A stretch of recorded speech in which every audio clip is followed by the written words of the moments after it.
सुंदरता बढ़ती है रिश्तों की, संभावना अधिक प्रेम विवाह की। नमस्कार, मैं एस्ट्रो गुरुमा डॉक्टर ज्योति जोशी आप सभी ज्योतिष प्रेमियों का हार्दिक स्वागत करती हूँ। इस श्रृंखला में हम मनुष्य जीवन के अत्यंत महत्वपूर्ण विषय पर वार्तालाप कर रहे हैं। वह विषय है प्रेम विवाह। ज्योतिष के अनुसार कुंडली में कुछ विशेष योग होते हैं जिस कारण प्रेम विवाह होता है। साथ ही कुछ योग ऐसे भी होते हैं कि जिससे प्रेम में धोखा मिलता है या प्रेम विवाह असफल होता है। कुंडली के ऐसे सभी योगों का हम राशि के अनुसार विस्तार से अध्ययन कर रहे हैं। उसमें आज हम तुला राशि के कुंडली में जो प्रेम विवाह के विशेष योग होते हैं उन्हें समझने वाले हैं। यह संपूर्ण श्रृंखला ज्योतिष के अध्ययनकर्ताओं के साथ ज्योतिष प्रेमियों के लिए भी अत्यंत महत्वपूर्ण है, क्योंकि विवाह मनुष्य जीवन का अत्यंत महत्वपूर्ण विषय होता है।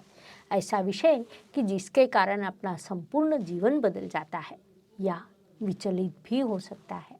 इसीलिए आज हम अंत तक यह भाग देखें। एक और महत्वपूर्ण बात है कि जो चीज़ें आज मैं बताने वाली हूँ उन सभी को शास्त्रीय पद्धति से समझने का प्रयास करें। केवल कोई योग हमारी कुंडली में है इसीलिए वैसा ही होगा ऐसा अंदाजा कृपया न लगाएं।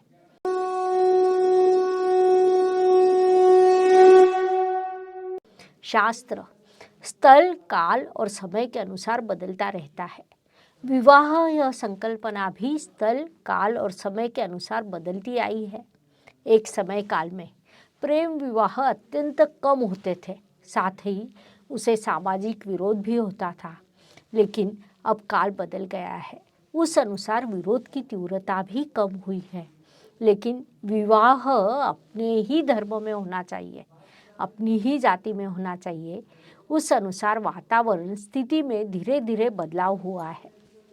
एक और विवाह की आयु भी बढ़ती गई है। उसके बाद तीसरा चरण आया जिसमें विवाह की आयु अधिक बढ़ गई और अधिकतम युवा अपना निर्णय स्वयं लेने लगे। यहाँ तक कि आज माता पिता भी यही विचार करते हैं कि बच्चों ने अपने विवाह के संदर्भ में स्वयं निर्णय लेना चाहिए। उससे आगे की समस्याओं से मुक्ति होती है। यदि बच्चे स्वयं निर्णय ले तो उसके लिए वे स्वयं जिम्मेदार होते हैं, अन्य किसी को वे दोष नहीं दे सकते। निर्णय अपना होने के कारण समस्या छुड़ाने की जिम्मेदारी भी उन्हीं की होती है। कहीं न कहीं ऐसी मानसिकता माता पिता की होने लगी है। अर्थात एक समय पर प्रेम विवाह के लिए विरोध करने वाले माता पिता आज कहीं न कहीं इस मनस्थिति में आ गए हैं कि आपको अपनी इच्छा के अनुसार प्रेम विवाह करना है तो करें, अंत में जीवन आपको जीना है, इसीलिए आपके लिए वही अधिक लाभकारी रहेगा। इस पद्धति से काल बदल गया, अर्थात प्रेम विवाह अवश्य करें। लेकिन क्या वैसे योग आपके कुंडली में है? महत्वपूर्ण बात है कि क्या धोखा होने के योग है? यदि धोखा हुआ तो उससे कितनी और कैसी परेशानी होगी? ऐसे कई प्रश्न होते हैं। उस अनुसार हम स्वतंत्र रूप से अर्थात राशि के अनुसार यह समझने का प्रयास कर रहे हैं, क्योंकि ग्रहों का कार्य राशि के अनुसार बदलता है। विवाह के कारक ग्रह भले ही समान हो, लेकिन स्थान के अनुसार उनका कार्य बदलता है। इसीलिए हर राशि के अनुसार हम स्वतंत्र विश्लेषण देते हैं। इसमें हमने ज्योतिष के अध्ययनकर्ताओं के लिए कुछ योग दिए हैं, लेकिन जिनका शास्त्रीय अध्ययन से कुछ संबंध नहीं है उनके लिए भी यह विषय समझना अत्यंत आवश्यक है। इसीलिए उनके अनुसार भी हमने कुछ योग दिए हैं ताकि वे अपनी कुंडली को स्वयं देखकर उन योगों को समझ सकें। अब मुख्य प्रश्न यह आता है कि यह कुंडली को हम देखें कैसे? तो सबसे पहले लग्न कुंडली देखनी है। जब हम कंप्यूटर से जन्म कुंडली बनाते हैं तो उसमें स्वतंत्र लग्न कुंडली होती है, दूसरी राशि कुंडली होती है कि जिसके प्रथम स्थान में चंद्रमा होता है, उसे हम राशि कुंडली कहते हैं, और तीसरी नवमांश कुंडली होती है जो मुख्य रूप से वैवाहिक सुख के लिए या विवाह के लिए देखी जाती है। तो अब जो नियम मैं आपको बताती हूँ उन नियमों को आपने इन तीनों कुंडलियों को लगाकर देखना है। मैं सभी नियम अत्यंत सरल पद्धति से बताने वाली हूँ, लेकिन उन नियमों को आपने किसी एक नहीं बल्कि तीनों कुंडलियों को लगाकर देखना है और उसके बाद ही निष्कर्ष तक पहुंचना है। उससे आपको पता चल जाएगा कि आपका प्रेम विवाह होगा या आयोजित विवाह होगा। राशि के अनुसार योग बताती हूँ। कुंडली में प्रेम विवाह देखते समय कुछ चीज़ें सामने आती है, अर्थात प्रेम है या केवल आकर्षण है या व्यवहार है, यह भी देखना आवश्यक होता है। सामान्य रूप में प्रेम जब व्यक्त किया जाता है तब उसमें आकर्षण का भाग अधिक होता है। वह सच्चा प्रेम होता है, इसका विश्वास कोई नहीं दे सकता। यहाँ तक कि उसे एक व्यवहार के रूप में देखा जाता है। क्योंकि विवाह की आयु बढ़ गई है, तब तक वास्तविक प्रेम की जो आयु होती है अर्थात 18-19 वर्ष वह निकल जाती है।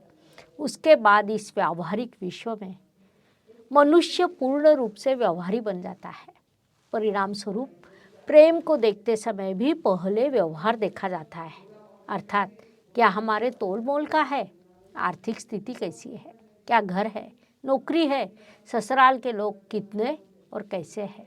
इस प्रकार सभी व्यावहारिक चीज़ों को देखने के बाद ही प्रेम किया जाता है। क्या इसे प्रेम कहना चाहिए? यही सबसे बड़ा प्रश्न है।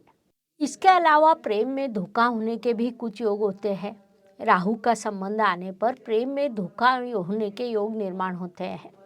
राहु और शुक्र इन दोनों को मित्र ग्रह कहा जाता है, लेकिन उनके कुछ विशेष योग कुंडली में हो तो धोखा होने की संभावना रहती है या बुरी चीज़ें जीवन साथी से छुपाई जाती है। बाद में जब उन बुरी चीज़ों के संदर्भ में पता चलता है तो जीवन साथी के लिए एक बड़ा धक्का होता है। अब हम तुला राशि के अनुसार कुंडली के कौन से योग होने पर प्रेम विवाह होने की संभावना होती है, इसे समझ लेते हैं। Please like, share and subscribe the channel और हाँ, बेल आइकॉन दबाना ना भूलें। धन्यवाद। वायु तत्व के अत्यंत बुद्धिमान एवं सभी को साथ लेकर चलने वाले लोगों के राशि के रूप में तुला राशि की विशेष पहचान है। राशि स्वामी शुक्रदेव होने के कारण स्वाभाविक रूप से भौतिक सुखों की सभी चीज़ें आपके पास होती है, क्योंकि सभी प्रकार के भौतिक सुखों का कारकत्व शुक्रदेव के पास है। प्रेम विवाह या आयोजित विवाह की दृष्टि से जब हम विचार करते हैं तो तुला जातकों की कुंडली में प्रेम विवाह के अत्यंत प्रबल योग होते हैं। विशेष रूप से आपको पसंद आने वाली व्यक्ति बुद्धिमान हो, यह आपकी प्रथम आवश्यकता होती है। कई बार पसंद और आवश्यकता में अंतर होता है, अर्थात पसंद आने वाली हर चीज़ हमें मिले यह आवश्यक नहीं। कुंडली का पंचम स्थान आपकी पसंद को दर्शाता है और कुंडली का सप्तम स्थान आपको क्या मिलेगा यह दर्शाता है। तुला राशि के पंचम स्थान में शनि महाराज की कुंभ राशि आती है, जो अत्यंत बुद्धिमान राशि मानी जाती है, और आपके सप्तम स्थान में मंगल देव की मेष राशि आती है, जो आक्रामकता को दर्शाती है। फिर भी तुला जातकों का वैवाहिक जीवन अच्छा होता है। उनकी कुंडली में कुछ योग ऐसे होते हैं जो वैवाहिक जीवन को अधिक सुखकर एवं संपन्न बनाते हैं।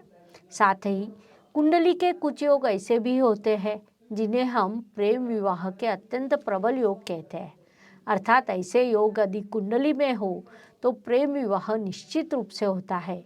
उन योगों का अब हम समझने वाले हैं। उसमें मंगल और शनि इन दो महत्वपूर्ण ग्रहों का गठबंधन कहीं भी होने पर प्रेम विवाह के योग निर्माण होते हैं, अर्थात तुला राशि के कुंडली में 12 स्थानों में से किसी भी स्थान में यह गठबंधन हो तो प्रेम विवाह के योग बनते हैं। लेकिन स्थान के अनुसार उनके परिणामों की दिशा भिन्न होती है, अर्थात कुंडली के सप्तम स्थान में यदि यह गठबंधन हो तो विवाह में विलंब होता है, क्योंकि सप्तम स्थान में शनि देव विवाह में विलंब को दर्शाते हैं। मंगल शनि का गठबंधन यदि कुंडली के पंचम स्थान में हो तो थोड़े विवाद उत्पन्न होते हैं। उसमें भी यदि यह गठबंधन कुंडली के षष्ठ या अष्टम स्थान में हो तो बड़े विवाद उत्पन्न होते हैं। कुंडली के सप्तम स्थान में मंगल एवं शनि जैसे ग्रह होते हैं। अन्य कुंडलियों के लिए वह स्थिति परेशानी का कारण बनती है, लेकिन तुला राशि को उस तुलना में थोड़ी कम परेशानी होती है, क्योंकि शनि महाराज आपके कुंडली के लिए राजयोग कारक है। यहाँ वे त्रिकोण के स्वामी होकर केंद्र में होते हैं। साथ ही मंगल से गठबंधन होने के कारण उनका यहाँ नीच भंग भी होता है। संक्षेप में, कुंडली के सप्तम स्थान में मंगल और शनि का गठबंधन हो तो प्रेम विवाह के योग निर्माण होते हैं। पंचम स्थान में होने पर भी यह योग निर्माण होते हैं। तुला राशि के लिए प्रेम विवाह का दूसरा अत्यंत प्रबल योग है कि यदि आपके सप्तम स्थान में शनि हो और उसी समय मंगल ग्रह यदि आपके पंचम स्थान में विराजमान हो तो प्रेम विवाह के अत्यंत प्रबल योग निर्माण होते हैं। लेकिन विवाह संपन्न होने के बाद उतनी ही प्रबलता से विवाद की स्थिति भी बनती है। ज्योतिष का अध्ययन तथा शास्त्र की शास्त्रीय तरीके से पढ़ाई करने के लिए मेरी 2 किताबें प्रकाशित हो चुकी है, उनका अवश्य लाभ लीजिए। इसके अलावा तुला राशि के लिए प्रेम विवाह का तीसरा प्रबल योग है कि आपके राशि में यदि राशि स्वामी शुक्र विराजमान हो और उसी समय सप्तम स्थान में शनि महाराज विराजमान हो तो प्रेम विवाह के योग बनते हैं। यहाँ भी शनिदेव का नीचभंग होता है क्योंकि राशि से शुक्र की सीधी दृष्टि शनिदेव पर पड़ती है। इसे भी हम प्रेम विवाह का अत्यंत प्रबल योग कह सकते हैं। तुला राशि की दृष्टि से विचार करें तो कुंडली का पंचम स्थान और पंचमेश जो विघटन के कारक माने जाते हैं, लेकिन तुला राशि के लिए वही प्रेम के कारक भी है, जिस कारण यह प्राकृतिक रूप से एक अंतर्विरोध की स्थिति निर्माण होती है। लेकिन तुला राशि को शनि महाराज अधिक परेशानी नहीं होती क्योंकि तुला राशि का बोध चिन्ह तराजू है। न्यायपूर्ण व्यवहार करना उनका मूल गुणधर्म है। यह बात शनि महाराज को विशेष रूप से अच्छी लगती है, जिस कारण अन्य राशियों की तुलना में तुला राशि को शनि महाराज कम परेशानी देते हैं। तुला राशि के लिए प्रेम विवाह के कुछ और योग बताए जाए तो कुंडली के तृतीय स्थान में शनि और भाग्य स्थान में मंगल ग्रह विराजमान होने पर प्रेम विवाह के योग बनते हैं। दूसरा योग कहा जाए तो लाभ स्थान में शनि विराजमान हो उसी समय मंगल ग्रह पंचम स्थान में विराजमान हो तो प्रेम विवाह के योग निर्माण होते हैं। साथ ही राशि में शुक्र और सप्तम स्थान में मंगल ग्रह विराजमान होने पर भी प्रेम विवाह के योग बनते हैं। उसके आगे का योग कहा जाए तो कुंडली के तृतीय स्थान में गुरु, पंचम स्थान में शनि और भाग्य स्थान में अर्थात मिथुन राशि में शुक्र और मंगल ग्रह विराजमान है तो प्रेम विवाह के अत्यंत प्रबल योग होता है। ऐसी स्थिति में विवाद भी उत्पन्न होते हैं, लेकिन वैवाहिक जीवन बना रहता है। तुला राशि के लिए प्रेम विवाह का अगला योग कहा जाए तो कुंडली के षष्ठ स्थान में शुक्र, सप्तम स्थान में शनि और भाग्य स्थान में गुरु मंगल ऐसी स्थिति होने पर प्रेम विवाह का अत्यंत प्रबल योग निर्माण होता है। महत्वपूर्ण बात है कि इस योग में प्रेम विवाह संपन्न होने के बाद भाग्योदय होने के भी कई योग होते हैं, लेकिन विवाह विलंब से होता है। सामान्य रूप से 30 वर्ष के आसपास विवाह के योग निर्माण होते हैं और विवाह के बाद भाग्योदय भी होता है। साथ ही शुक्र और मंगल यह 2 ग्रह आपके सप्तम स्थान में विराजमान हो उसी समय गुरु ग्रह लाभ स्थान में विराजमान हो तो प्रेम विवाह के योग निर्माण होते हैं। प्रेम विवाह के यह सभी योग हम राशि के अनुसार बता रहे हैं, लेकिन लग्न राशि के लिए भी यह योग लागू होते हैं। यहाँ तक कि नवमांश कुंडली के लिए भी यह योग लागू होते हैं, अर्थात आप तीनों कुंडलियों को यह योग लगाकर देख सकते हैं, लेकिन सबसे अधिक प्रभावशाली राशि कुंडली दिखाई देती है। तुला राशि शुक्रदेव की राशि है, वायु तत्व की राशि है। राशि चक्र में वायु तत्व की राशियाँ वैवाहिक सौख्य के लिए अच्छी मानी जाती है, इसीलिए उनके संदर्भ में प्रेम विवाह की संभावना अधिक मानी जाती है। उसमें भी तुला राशि रिश्तों को निभाने वाली, रिश्तों का सम्मान करने वाली, सभी को साथ लेकर चलने वाली राशि मानी जाती है। उन्हें जीवन साथी भले ही अग्रेसिव मिले, फिर भी अपने कौशल से वे रिश्तों को बनाए रखते हैं और वैवाहिक जीवन में सफलतापूर्वक आगे बढ़ते रहते हैं। इस प्रकार मेष से लेकर मीन तक हर राशि के कुंडली में कौन से विशेष ग्रह योग होने पर प्रेम विवाह होता है, यह समझाने के लिए हमने 12 वीडियो आपके इस चैनल पर अपलोड किए हैं। आपकी राशि का आप देखिए, दोस्तों को, रिश्तेदारों को उनकी राशि का शेयर करें। वीडियो अच्छा लगे तो कमेंट में जय ज्योतिष लिखना न भूलें। अगले भाग में अगले राशि के ग्रह योग समझते हैं। तो हम पुनश्च मिलेंगे। धन्यवाद। शुभम भवतु। जय ज्योतिष। Please like, share and subscribe the channel. और हाँ, बेल आइकॉन दबाना ना भूलें। धन्यवाद।